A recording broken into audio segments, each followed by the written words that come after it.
deixa eu apresentar nosso próximo palestrante. Eu vou apresentar para vocês com muito orgulho.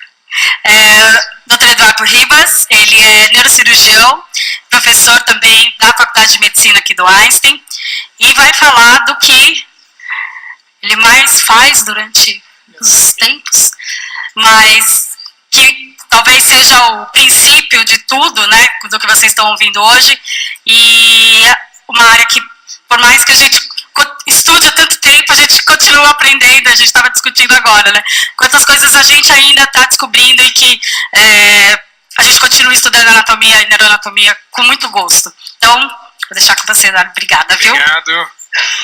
Obrigado pelo convite, é um prazer estar aqui. Acho que tudo bem. Bom, meu nome é Eduardo, a gente sempre fica se perguntando por que estudar anatomia, já que é uma ciência tão antiga, será que a gente não passou por cima disso ainda?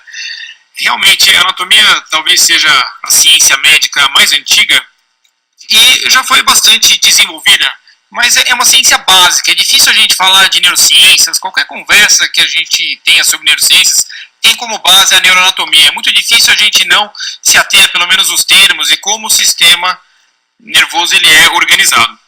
Eu mesmo fiz a faculdade de medicina, a residência de neurocirurgia e ainda precisava resolver algumas questões sobre neuroanatomia, tinha muita dúvida de como é que o cérebro era realmente organizado, como é que era a arquitetura realmente intrínseca do cérebro, em seus maiores detalhes, que é o que eu lido no meu dia a dia, né, fazendo as cirurgias. Então, eu acabei a residência e acabei viajando por 2 anos para a Universidade da Flórida, onde eu fiquei dissecando os cérebros. Tem um colega aqui da MedRoom que mostrou essas imagens de realidade virtual. Eu acho que o futuro vai mais ou menos por esse caminho mesmo, mas infelizmente esses modelos ainda são muito pobres para treinar pessoas que precisam de uma riqueza de detalhe muito grande. Por exemplo, um neurocirurgião. Então, o papel desses laboratórios de anatomia ainda existe. Eu frequento esses laboratórios pelo menos 2 vezes por semana para fazer dissecções e me treinar para estar apurado aí para as minhas cirurgias. Tá? Então, primeiro vamos discutir como o sistema nervoso ele é organizado, como é que ele é subdividido. Nós temos o sistema nervoso central e o periférico. O periférico tem a ver com os nervos que se dirigem para o resto do corpo. E o sistema nervoso central já é um sistema que está dentro de um compartimento ósseo, o encéfalo dentro do compartimento intracraniano, composto pelo cérebro, e dentro dele o tálamo e os gânglios da base, e depois o compartimento ainda dentro do compartimento intracraniano, mas chamado de fossa posterior, onde se encontra o tronco cerebral, subdividido em mesencéfalo, ponte e bulbo, e atrás o cerebelo, e depois o encéfalo se continuando para dentro do canal vertebral, dentro da coluna vertebral, como a medula. Tá? Isso tudo sistema nervoso central, isso tudo encéfalo, e depois já o compartimento supratentorial, aí, o cérebro. Tá? E como a gente vai dividir primeiramente aí o que seria o encéfalo? As grandes pregas de dura mater. O cérebro ele é recoberto por um grande envelope de dura mater, que é uma membrana espessa, e essa reflexão de dura mater, que a gente chama de tentório, ou tenda do cerebelo, justamente porque está entre o cérebro e o cerebelo, divide essas duas regiões. Essa aqui é uma dissecção, onde o cérebro foi retirado, e estamos vendo a base do cérebro, estamos vendo por cima. Então o cérebro estaria repousando aqui. E se a tenda do cerebelo ela é aberta, a gente já consegue ver o conteúdo da fossa posterior. A fossa posterior ela é feita anteriormente pelo tronco cerebral e posteriormente pelo cerebelo. Essa grande massa de tecido aqui, ela é responsável pela coordenação dos movimentos, tanto dos olhos, da fala e dos movimentos dos 4 membros. Esse aqui é o conteúdo da fossa posterior, então aqui é o tronco cerebral, tá? Aqui é uma visão anterior, aqui é uma visão um pouco mais lateral, tendo mesencéfalo, ponte e bulbo. E atrás o cerebelo, que proporcionalmente é bastante grande. Tá? Essa aqui é uma visão anterior também, a gente vê como essas 3 subdivisões do tronco cerebral são fáceis de serem reconhecidas. Né? Mesencéfalo aqui em cima, depois a ponte, que é essa estrutura mais gordinha aqui, e convexa, e depois o bulbo, e atrás o grande cerebelo. É dessa região onde surgem os nervos cranianos, também chamados de pares cranianos. Pares cranianos porque tem um de cada lado. E esses nervos cranianos eles vão se dirigir aos órgãos efetores e cada um tem a sua função. Então aqui só vou repassar eles um a um. A nossa pretensão aqui é mais fazer uma revisão aí da neuroanatomia e não se ater a todos os detalhes, né? Aqui a gente tem o primeiro nervo olfatório, responsável pela olfação. Depois segundo nervo, os dois se juntando, fazendo o quiasma óptico, responsável pela nossa visão. Depois terceiro, quarto, olha como o quarto é pequenininho, e sexto nervo, esses três responsáveis pela motricidade ocular extrínseca, faz o nosso olho mexer de um lado para o outro e os outros movimentos. Depois o quinto nervo, também chamado de trigêmeo, é um músculo que vai dar a sensibilidade à nossa face e também a inervação dos músculos mastigatórios. Depois sétimo, mímica facial e paladar. Oitavo, se chama vestíbulo coclear, vai dar a capacidade da gente ter audição e também da nossa posição no espaço. Nono, músculos da deglutição. Décimo é o nervo vago, que ele vai andar pelo corpo, vai vaguear pelo corpo e fazer inervação parasimpática de todas as glândulas e vísceras. Depois 11º, responsável pela nossa versão cefálica de um lado para o outro, e o 12º nervo, que é o hipoglosso, responsável pela motricidade da língua. Olha como a anatomia realmente é bastante delicada e bastante relacionada a outras estruturas. É importante que o neurocirurgião conheça todas essas relações, uma vez que a cirurgia muitas vezes tem um objetivo único e tem que salvaguardar as estruturas que estão ali na região. Depois os dois hemisférios, o compartimento supratentorial. O compartimento supratentorial tem dois hemisférios, o cérebro é dividido em dois. Ele é dividido em dois pela grande foice do cérebro. Tá? A foice divide os dois hemisférios entre si. E depois, o cérebro em si, como a gente vai entender, quando que foi que começou a gente entender como o cérebro é subdividido, como essa estrutura é conhecida. Os egípcios foram talvez a primeira civilização assim a conhecer o cérebro, a ter um contato com a anatomia do cérebro de uma forma mais assim regular, né? Durante os processos de mumificação era comum retirar o cérebro, fazer uma pequena abertura através da fossa nasal até o cérebro, onde era aspirado o cérebro nessas cerimônias de mumificação, tá? Mas sem ter bastante interesse pelo cérebro, já que o cérebro era visto como um órgão secundário, era provavelmente só a medula, a medula óssea do crânio, né? Não tinha essa atenção especial. Por quê? Porque reinava uma visão cardiocêntrica. Na antiguidade se achava que o coração em si era a sede do intelecto, a sede da alma, e essa visão perdurou durante muitos anos, até muitos anatomistas bastante conhecidos representavam o cérebro de uma forma mais assim caótica, como se fosse o intestino mesmo. Esse grande anatomista chamado Herófilos, ele teve aí a oportunidade de dissecar alguns cadáveres em Alexandria, uma época que aí a igreja deu uma permissão para que ele pudesse dissecar esses cadáveres. A gente lembra que isso era uma coisa bastante controversa, né? A igreja não deixava ter acesso a esse conhecimento, a essas dissecções. E olha como é interessante, como a medicina é bonita nesse sentido. Vários termos criados por Herófilos há muito tempo atrás ainda são usados atualmente. Neurônio, duodeno, retina, próstata, são termos que a medicina guardou. Mais de 2000 anos a gente vem usando esses termos e a medicina é realmente assim. É um conhecimento em cima do conhecimento que foi adquirido previamente. Então, isso é bem notado na anatomia, já que é uma ciência bastante antiga.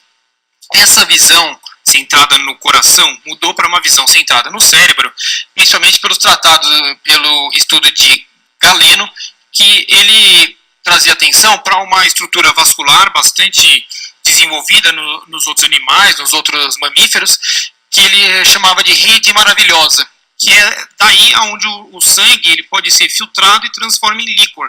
E ele achava que esse líquor, que é um líquido que banha todas as cavidades cerebrais, era em si a alma, a origem do intelecto. Então toda essa atenção agora foi voltada para esse líquido. E esse líquido, como está nas cavidades ventriculares, esses primeiros estudos de anatomia cerebral traziam bastante detalhes sobre essas cavidades ventriculares, mas ainda não sobre o restante do cérebro. O grande Leonardo da Vinci, por exemplo, nasceu nessa época, viveu nessa época, e nos seus desenhos tem bastante atenção sobre as cavidades ventriculares, mas não sobre o resto do cérebro.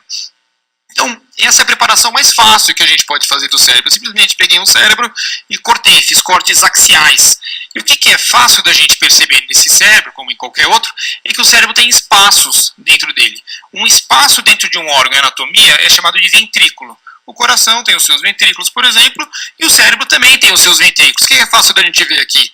Cada hemisfério tem um ventrículo, chamado de ventrículos laterais, depois tem uma cavidade mediana, chamada de terceiro ventrículo, e depois uma outra cavidade mediana, chamada de quarto ventrículo, tá? Aqui é uma outra preparação, tirei a tampinha do cérebro e a gente está olhando por cima. Realmente, duas cavidades, um ventrículo lateral de cada lado, tá? E depois essa aqui é uma preparação que eu cortei o hemisfério, separei um em relação ao outro, né? Então aqui tem os ventrículos laterais, depois o terceiro ventrículo, já é uma cavidade mediana entre um hemisfério e outro, e o quarto ventrículo também entre um hemisfério e outro, quer dizer, não entre um hemisfério e outro, já que ele já se encontra na fossa infratentorial, tá? Então ele está entre a ponte, que é a estrutura gordinha que eu já falei, e o cerebelo, essa cavidade aqui que é o quarto ventrículo, tá? Dentro dos ventrículos, mas principalmente dentro do ventrículo lateral, tem uma membrana, que é uma esponjinha, que ela filtra o sangue. O sangue chega ali, todos os elementos figurados do sangue, glóbulos vermelhos, glóbulos brancos, plaquetas, ficam retidos por essa membrana, por essa esponjinha, chama plexo coroide, e o que atravessa é só o líquido, é só o plasma, que dentro do cérebro a gente vai chamar de líquor. E ele banha todas essas cavidades. Então ele é principalmente produzido nos ventrículos laterais, e depois ele vai escoando para outras cavidades ventriculares. Então ele vai passando por pequenos forames. Esse forame, por exemplo, é bastante conhecido, é chamado forame de Monro, ou forame intraventricular.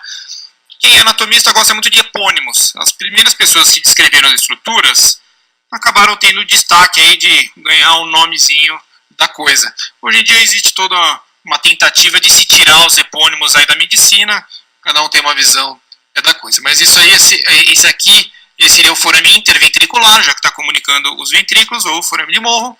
Depois esse líquido ganha o terceiro ventrículo, depois vai através do aqueduto, ou aqueduto de Sylvius, até o quarto ventrículo.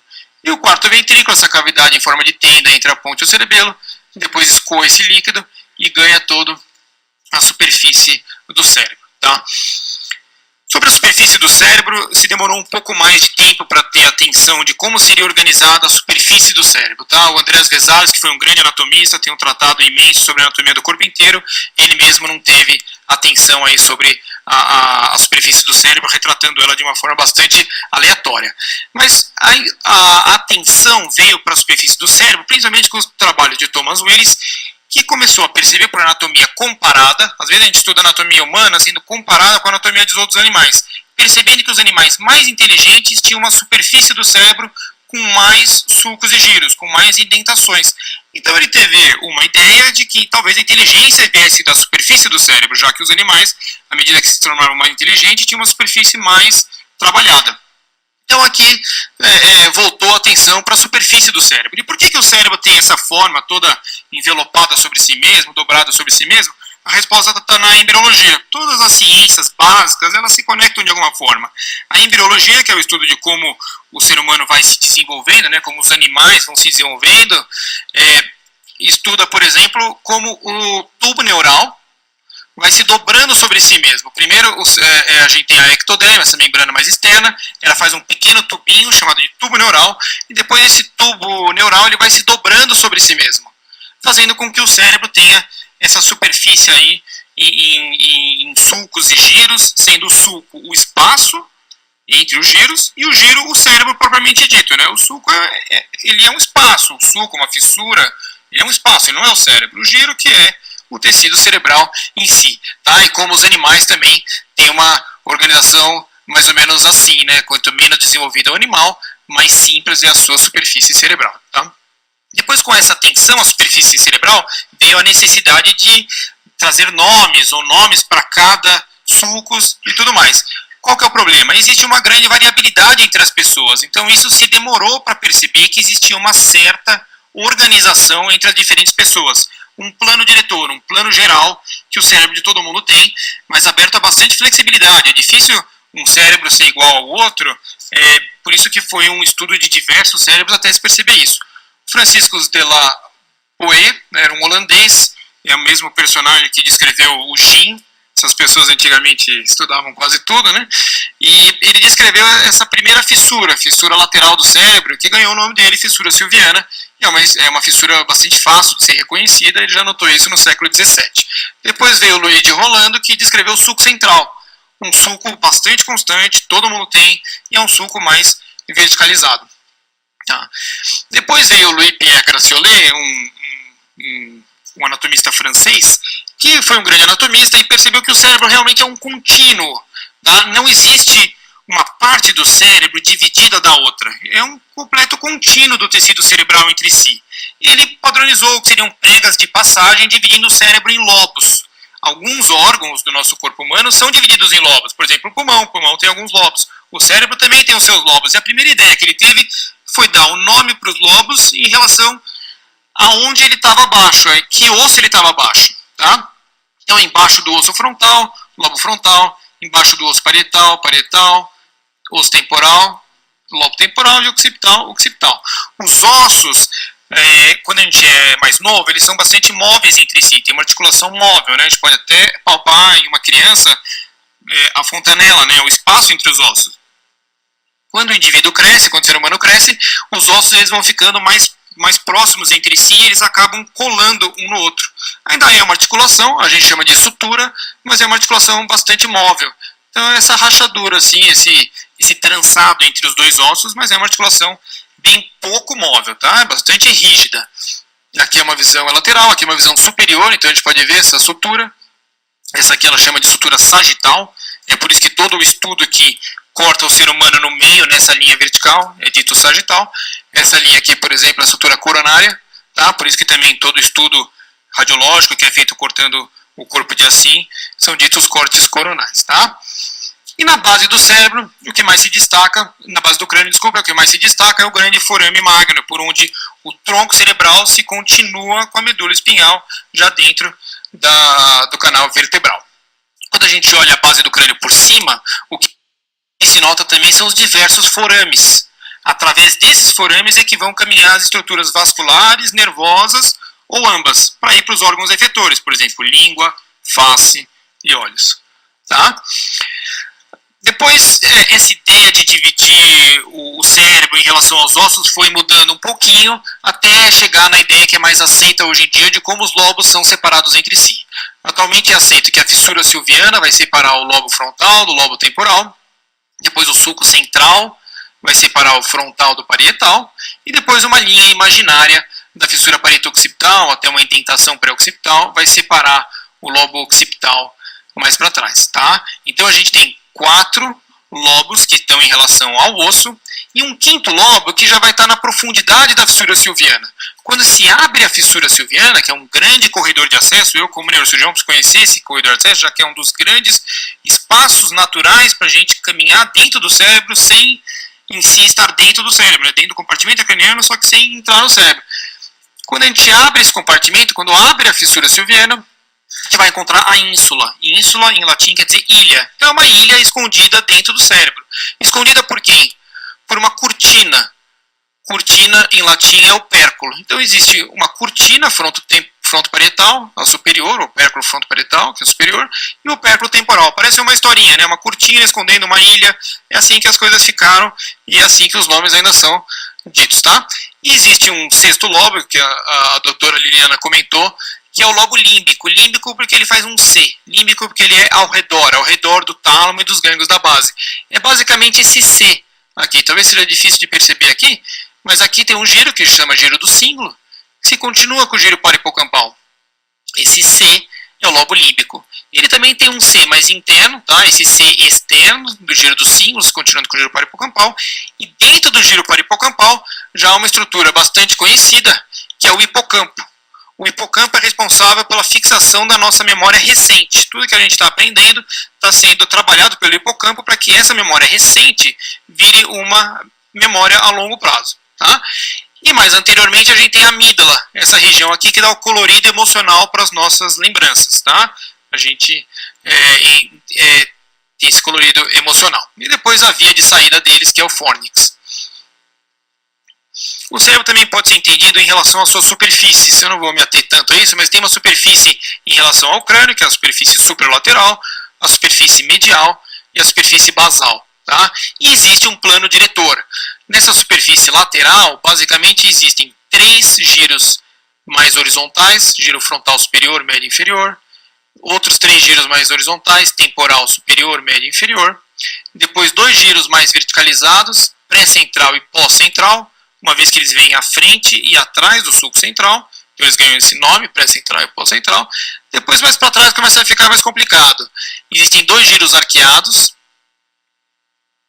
supramarginal e angular, e depois um quadradinho em cima que se chama lóbulo parietal superior. Lóbulo é uma parte de um lobo. Tá? A neuroanatomia tem muito de terminologia, como a anatomia inteira tem. Várias palavras que você tem que aprender. Lóbulo é uma parte de um lóbulo, é uma parte de um lobo. Então, o lóbulo parietal superior faz parte do grande lobo parietal. E depois 3 giros confluindo para um polo, que é o polo occipital. Tá? Na face medial também existe uma certa constância. Tem o giro dos cíngulos, continuando com o paripocampal, que eu já comentei, é o sistema límbico. Tá? Depois aqui é o giro frontal superior, que fez a voltinha na fissura interhemisférica, e é a mesma parte de cérebro em si, mas aqui visto do outro lado. Giro frontal superior. Depois aqui ó, tem um espaço que parece uma cunha, um V, um triângulo, uma cunha, tá? Que está entre a fissura parieto-occipital e entre a fissura calcarina. Tudo tem nomes, uma infinidade de nomes. A pretensão aqui não é você aprender esses nomes, é entender que existe uma certa organização. Essa cunha ganha o nome de cúneos, depois o que vem na frente, que é um quadrado, ganha o nome de pré-cúneos. E essa fissura calcarina é bastante conhecida, talvez vocês já tenham visto em outra aula, que é a área da representação primária da nossa visão. Todo estímulo visual vai vir primeiro para cá. Então qualquer machucado aqui vai levar a um prejuízo aí da visão. Tá? E na superfície basal também tem 3 giros. Existe sempre um plano diretor, 3 giros nessa disposição anteroposterior, sendo o giro paripocampal que eu já comentei, depois o giro fusiforme aqui e o giro temporal inferior. E que se continua com o occipital inferior. Esses nomes, eles são nomes para dar para a gente conseguir se comunicar. Mas é o mesmo pedaço de cérebro, é um contínuo. O giro temporal inferior, ele se continua com o occipital inferior. Não existe uma distinção clara o que é. Arbitrariamente, a gente escolheu um ponto aqui, que é a indentação pré-occipital, para dar outro nome. Mas é que nem uma estrada, que passou do quilômetro tal, ganhou outro nome. É o mesmo pedaço de cérebro. Tá? O que a gente tem que conhecer esses espaços? Algumas lesões cerebrais, principalmente os aneurismas, as metástases e tal, eles estão fora do cérebro. Embora eles sejam envelopadas pelo cérebro, estão no meio do cérebro, e não é exatamente no meio do cérebro, estão abrigadas ao redor pelo cérebro. E a função do neurocirurgião é conhecer os caminhos, espaços naturais, para que ele não machuque o cérebro e consiga se chegar em uma região para tratar uma determinada patologia. Quem está nesses espaços, principalmente os vasos, tanto as artérias quanto as veias. Tá? Existem 4 principais artérias que vão subir o pescoço e nutrir o cérebro, são as 2 artérias vertebrais e as 2 artérias carótidas, elas sobem e depois elas se misturam o sangue dessas 4 artérias em um lugarzinho que chama polígono de Willis. O polígono de Willis é um lugar que mistura todo esse sangue. É muito interessante porque se um animal, por exemplo, tiver um ateroma, ou perder um desses vasos, ou entupir por causa de algum trauma, ou alguma placa de gordura, por exemplo, é possível que não falte sangue, porque o sangue do outro lado consegue fluir aqui. Tá? É muito interessante. Ele fica na base do cérebro. Então aqui o cérebro visto por baixo, e aqui esse polígono de Willis. Eu não vou descrever tudo, porque é bastante informação, mas basicamente essas 2 aqui são as carótidas. E o sangue chega aqui, tá? Isso aqui eu colori com um silicone avermelhado, só para a gente ter essa coloração, tá? No indivíduo morto, as artérias elas não têm sangue. Aliás, é por isso que elas são chamadas de artéria, porque antigamente se acreditava que tinha ar. Tá? Aqui, para eu reproduzir isso aqui, a gente injetou silicone vermelho. Tá? Mas basicamente tem esse polígono na base do cérebro, e desse polígono surgem as principais artérias do cérebro. Artérias cerebrais anteriores, que vão para a parte anterior do cérebro, artérias cerebrais médias, tá? Que vai para a parte lateral do cérebro, e artérias cerebrais posteriores, que vai para a parte de trás do cérebro. Tá? O que é interessante é que todas essas artérias vão dar artérias menores ainda, e todas essas artérias vão estar por cima do cérebro e também dentro desses sulcos, dentro desses espaços. Alguns órgãos do corpo, eles são vascularizados de dentro para fora, por exemplo, um fígado, um pulmão, entra um grande vaso e o vaso se abre lá, como se fosse uma árvore. Outros órgãos já é o contrário, é de fora para dentro, como se fosse uma trepadeira por cima. O cérebro é um desses, que é de fora para dentro, o coração é outro também, tem vasos por cima que vão nutrir o coração. Aqui vamos reproduzir como é que a gente vai abrir esses espaços. Então eu peguei uma cabeça e abri aqui, abrir a pele como se fosse uma cirurgia. Só para mostrar, tá? A gente não costuma fazer nenhuma incisão na fronte, na testa, para que não fique marcado, tá? A gente faz incisões grandes, abre a pele, levanta o músculo temporal, esse músculo que a gente tem aqui em cima, que permite a nossa mastigação, rebate o músculo temporal e tira o osso, tá? Uma coisa que a gente chama de craniotomia. Tomia é corte, então a gente vai cortar o osso e tirar essa janelinha de osso, depois a gente devolve, mas é enquanto a gente trabalha. Tá? E quem que a gente vai ver aqui? Lobo temporal, lobo frontal e um espaço entre eles. Que é esse espaço entre o lobo frontal e o temporal? É a fissura silviana, é a principal fissura lateral do cérebro, aí que eu vou trabalhar, aí que eu vou caminhar. Vou abrir esse espaço, lógico que essa é uma dissecção anatômica, abrir o cérebro inteiro, né? Mas em uma cirurgia você só vai estar focado em uma região. Então vou abrir a fissura silviana e vou realmente seguir essas artérias como se fosse um rio. Vou seguindo o rio para chegar na origem deles. Aqui, por exemplo, chegando na origem dessas grandes artérias, tá? Então aqui a carótida e a origem de outras artérias. Essa foto, esse ângulo de ataque, é uma coisa que o neurocirurgião está muito habituado a ver, porque é aqui que principalmente nascem os aneurismas. Os aneurismas são fragilidades da parede da artéria que infelizmente às vezes sangram. E o ideal é que a gente trate eles antes de sangrar. Tá? Um dos tratamentos é por cirurgia. Então a gente faz a craniotomia, segue a artéria cerebral média, chega na origem da carótida aqui, ó, e procura o aneurisma. A gente procura baseado em exames que a gente fez antes. Todos os exames ajudam a gente, né, a navegar aí durante a cirurgia. E não ficar procurando, já que a cirurgia é uma coisa precisa, né? Preciso estudar antes de fazer a cirurgia. E o cérebro propriamente dito? A gente falou tudo do cérebro, mas não falou do cérebro. A gente falou todo o compartimento intracraniano, só que não o cérebro propriamente dito. O que é o cérebro? O cérebro é formado basicamente por duas substâncias. A substância cinzenta, que fica na corticalidade, e também tem os núcleos dentro do cérebro, que é os gânglios da base, que também é substância cinzenta, e uma substância branca. Tá? A substância branca é uma substância amorfa. Quando você não prepara o cérebro de qualquer outra forma, é simplesmente uma substância branca. Você não consegue perceber do que ela é feita. Tá? Mas os antigos anatomistas já conseguiram perceber que existem fibras. Essas fibras que estão caminhando de um lugar do cérebro ao outro, que estão conectando as diferentes regiões do cérebro entre si. Mesmo esses anatomistas antigos, sem formol, que é uma coisa que facilitou bastante, conseguiram já descrever alguma dessas fibras. Mas o grande desenvolvimento veio com o Joseph Klinger, que era um suíço que trabalhou entre as duas guerras, e descobriu que congelando o cérebro e depois descongelando o cérebro, ele podia depois dissecar melhor essas fibras. E conseguia perceber, então, como o cérebro estava conectado entre si. Essas são as famosas fibras brancas, e o estudo delas faz a gente entender como o cérebro funciona entre si. Essas são algumas fotos de algumas dissecções do Joseph Klinger, como consegue ver realmente essas fibras, tá? Conectando o cérebro entre si. Mas, atualmente, é possível estudar essas fibras com um refinamento da ressonância magnética. A ressonância magnética ela tem tudo a ver com as moléculas de água. Ela estuda principalmente as moléculas de água. E consegue ver o grau de movimentação dessas moléculas de água.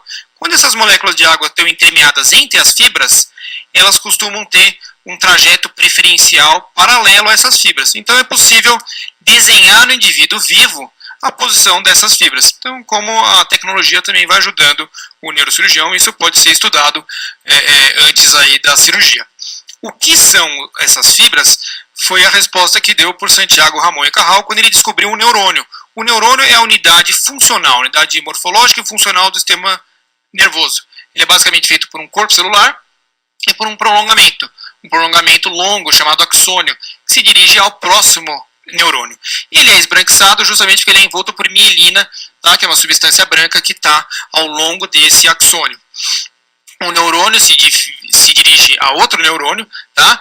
E o estímulo elétrico que um neurônio tem se transmite ao outro, não por eletricidade, mas sim pelo exocitose, pela liberação de neurotransmissores nesse espaço, que é chamado de fenda sináptica, tá? Isso tudo é muito bonito e se organiza que nem uma rede de milhares de neurônios, uma rede eletroquímica, já que tem eletricidade e aí os neurotransmissores, que é a parte química. O conhecimento dessas redes é o que atualmente se entende como o cérebro é funcionalmente organizado. A gente tem que entender tanto a função de cada região do cérebro, mas também como essas diferentes regiões do cérebro estão conectadas entre si. Tá? Um modelo que a gente diz conectivista. E existem algumas redes, né? Existe uma postulação pelo Mesulan, uma postulação é um chute, mas é um chute por alguém muito inteligente, de que deveria ter pelo menos cinco redes, uma rede dedicada ao entendimento visoespacial, outra linguagem, memória e emoções, memória de trabalho e funções executivas, e conhecimento de faces e objetos. Mas o que importa é para vocês que existem redes dedicadas para alguma função, e a maioria das funções é da integração dessas diferentes redes. Então tem o córtex. O córtex é dividido em regiões primárias, secundárias e terciárias. Primárias é no sentido que ele só trabalha com uma determinada função. Por exemplo, o estímulo visual chega lá, só serve para enxergar. Depois, essa informação é trabalhada em outra região, uma região secundária ou terciária. Como ela caminha para outra região é pelas fibras. Tá? Existem basicamente 3 tipos de fibras. Fibras de projeção, que nem a doutora Liliana comentou, essas fibras que estão vindo dos membros, né, da dor, trazendo a informação dos membros para o cérebro, para a gente trabalhar essa informação. E também o contrário, a gente quer mexer a nossa mão, vai uma informação descer, nasce no cérebro e desce por essas fibras de projeção. Tá? É mais conhecida, então, a via somatosensitiva e o trato piramidal, que surgem dos giros pré-central e pós-central, descem por fibras de projeção, não vou me ater a tudo, mas passa por lugares bastante conhecidos, chamado cápsula interna, por exemplo, esse contingente de fibras brancas, e desce até o tronco cerebral e depois para a medula espinhal. Depois tem fibras comissurais. Comissurais é um termo em anatomia que a gente usa quando a fibra atravessa de um lado para o outro, que conecta os dois hemisférios entre si. E o maior representante dessas fibras é o corpo caloso. Tá? As fibras aí estão atravessando de um hemisfério para o outro, conectando a informação que chega num hemisfério ao outro hemisfério. E depois as fibras, talvez um pouco mais interessantes, que são as fibras de associação, que estão conectando as diferentes regiões do mesmo hemisfério entre si, e são essas fibras que fazem as funções cerebrais superiores, linguagem, cálculo, cantar, reconhecer as pessoas e tudo mais. O mais conhecido talvez seja a via da linguagem, onde existem 2 regiões, uma região que a gente chama de região de Broca, que é a região onde a gente vai formar a palavra em si, juntar os fonemas para fazer a palavra, e uma outra região mais posterior que chama área de Wernicke, que a gente vai entender o que aquela palavra quis dizer. Então antes a gente tem que entender a palavra, depois que vai juntar os fonemas. Essas regiões têm que estar conectadas entre si, por uma série de fibras, tanto essas fibras posteriores, que a gente chama de fascículo arqueado, quanto outras fibras que a gente chama de AIFOF. Infelizmente, em uma cirurgia, a substância branca aparece muito no que a gente comentou, simplesmente uma substância branca. A gente não consegue ver essas fibras, que fibras são cada uma. E a gente tem que reconhecer em uma cirurgia, já que a gente vai trabalhar agora dentro do cérebro. E para trabalhar dentro do cérebro com segurança, a gente tem que saber como é que é a organização funcional, onde estão essas fibras. Existem diversos artifícios, tanto o estudo da anatomia, mas também a tecnologia. Existem várias coisas, existe o neuronavegador, por exemplo, que é um GPS que a gente se localiza dentro do cérebro, existe o uso do ultrassom, existe fazer ressonância durante a cirurgia, e existe um outro artifício que eu pessoalmente acho mais interessante, que é o mapeamento cerebral intraoperatória. Uma pequena feixe de eletricidade, uma pequena corrente de eletricidade anda entre os 2 contatos desse garfinho aqui, fazendo com que a estrutura cerebral que está entre os 2 contatos desse garfinho pare de funcionar momentaneamente, quando está dando aquele choque. E o indivíduo que está acordado, isso mesmo, está sendo operado acordado, e está sendo avaliado. Se quando eu encosto aquele garfinho, ele deixa de fazer uma determinada função, ele para de falar, contrai o rosto, para de mexer a mão, embaralha as palavras, não enxerga alguma coisa, aquela região é dita funcionalmente crítica, ou funcionalmente essencial. Aí eu coloco um númerozinho e lembro para não encostar mais nela, senão o paciente vai sair mal. Existem diversas tarefas que eu posso fazer enquanto o paciente está lá acordado sendo operado. Isso é um jeito da gente entender como o cérebro daquela pessoa é funcionalmente organizado. Parece uma coisa, uma barbárie, mas é a medicina de ponta hoje em dia. Tá? Isso aqui, por exemplo, ó, o paciente, como ele desenvolve uma contração do rosto, quando vocês estão vendo aqui, ó? Tá? E como também a terceira palavra ele vai errar, olha só. Isto é positivo.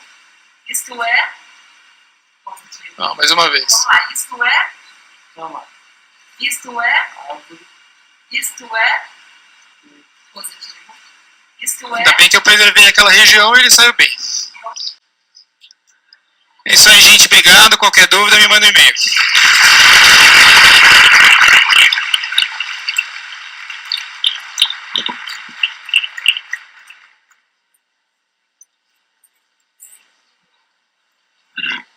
Nenhuma pergunta?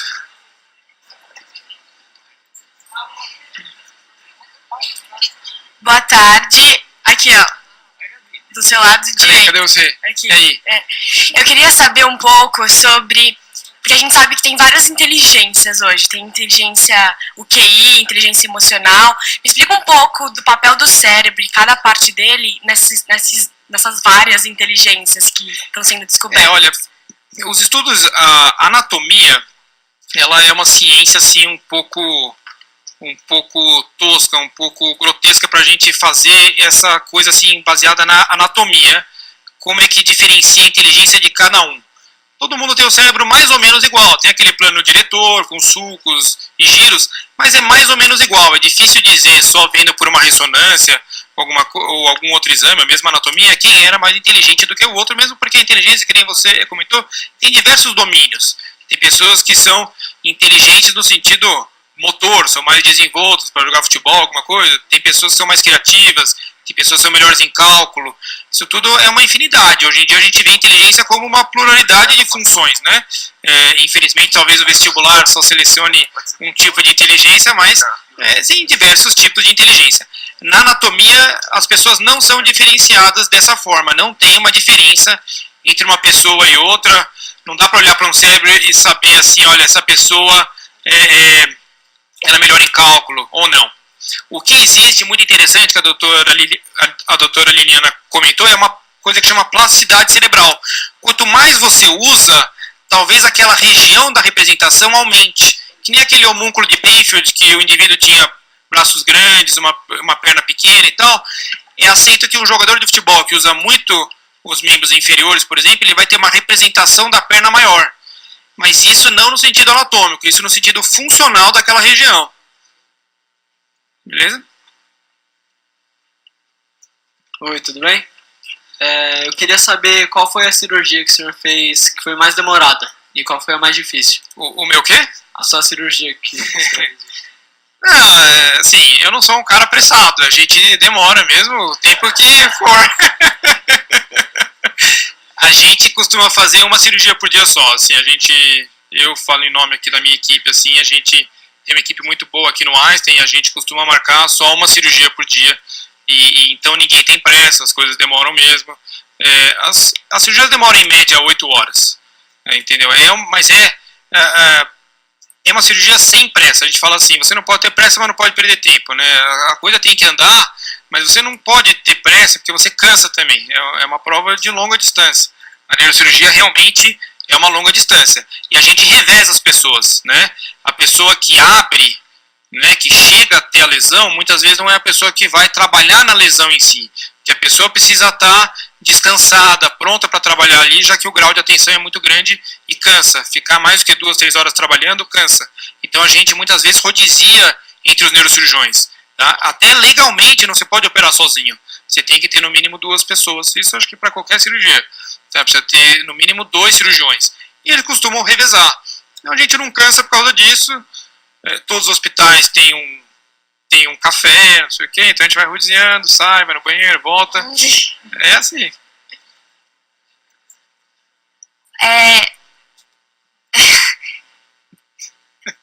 Eu queria fazer uma pergunta sobre aquela cirurgia acordada, que muitas vezes eles têm, eu não sei se eu tô certa, tá? Me corrige se não, que tem aquele tipo de tremor que não tem... Isso, Parkinson. Não Parkinson, mas eu tô falando aqueles tremores sem origem, e aí que eles fazem, tipo, estímulos elétricos, assim, no cérebro para poder parar. Eu queria saber como é que isso funciona. Existe desenvolveram pro coração o marca-passo. O que é o marca-passo? Basicamente uma maquininha que vai dar um choque ali no coração para voltar com que ele fique no ritmo que é de sinusal, ele voltar a bater de uma forma ordenada, né?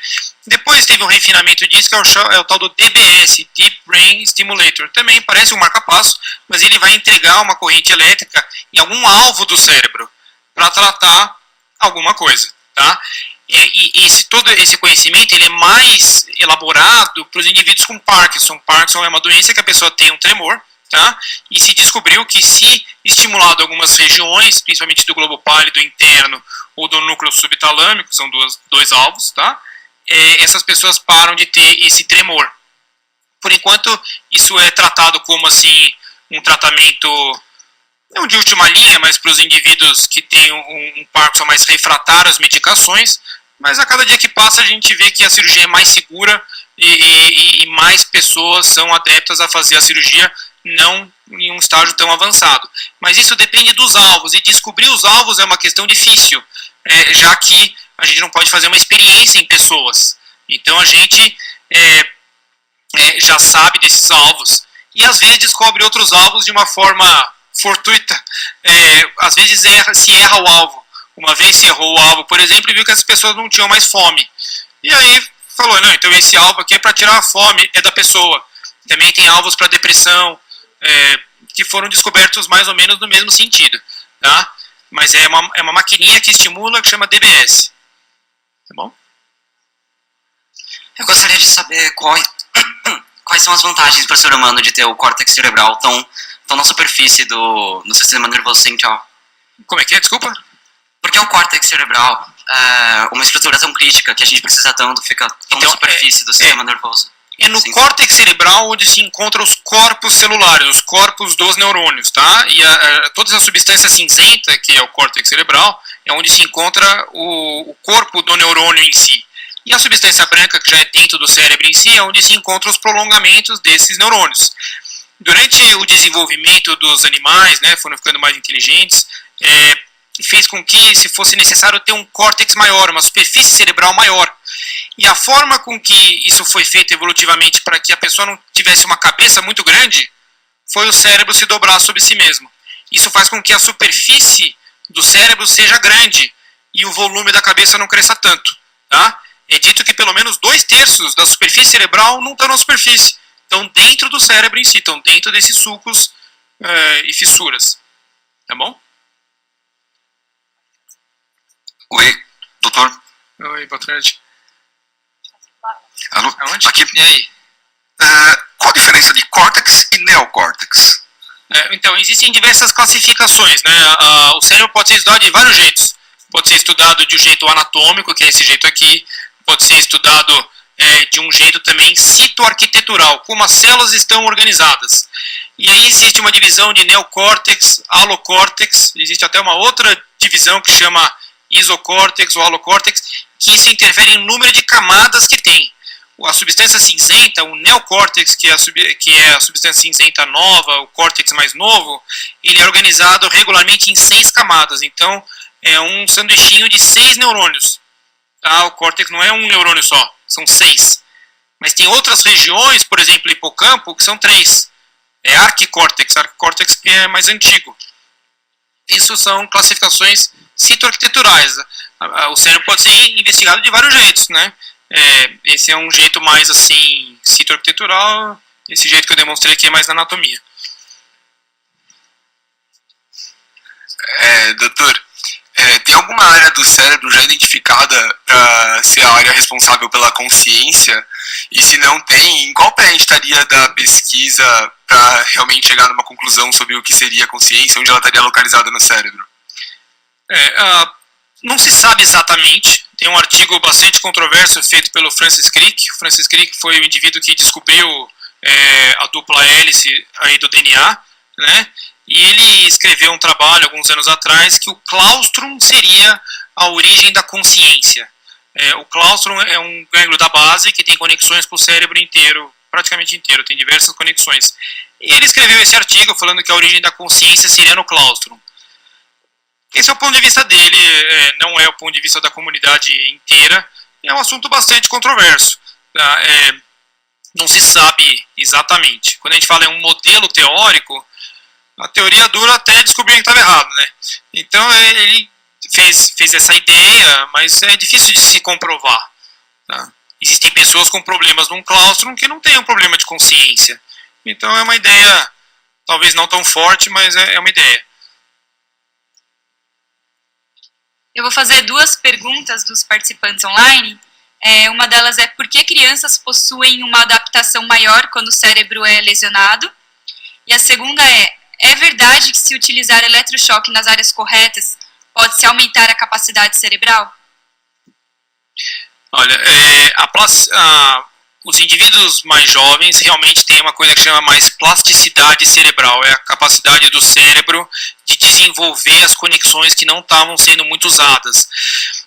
Não sei se vocês conheceram alguém já que teve um AVC. Um AVC é quando o cérebro, uma região do cérebro sofre por falta de vascularização, por falta de sangue. Essa região morre e a pessoa perde uma determinada função. É comum a pessoa que tem um AVC, por exemplo, parar de falar, parar de mexer uma mão ou uma perna.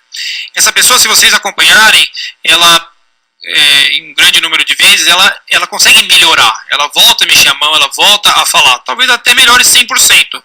E essa melhora não é por causa que os neurônios se dividiram, já que o neurônio é uma das poucas células do corpo humano que não se divide. Ele fica lá, você nasce com esses neurônios e pronto. Tá?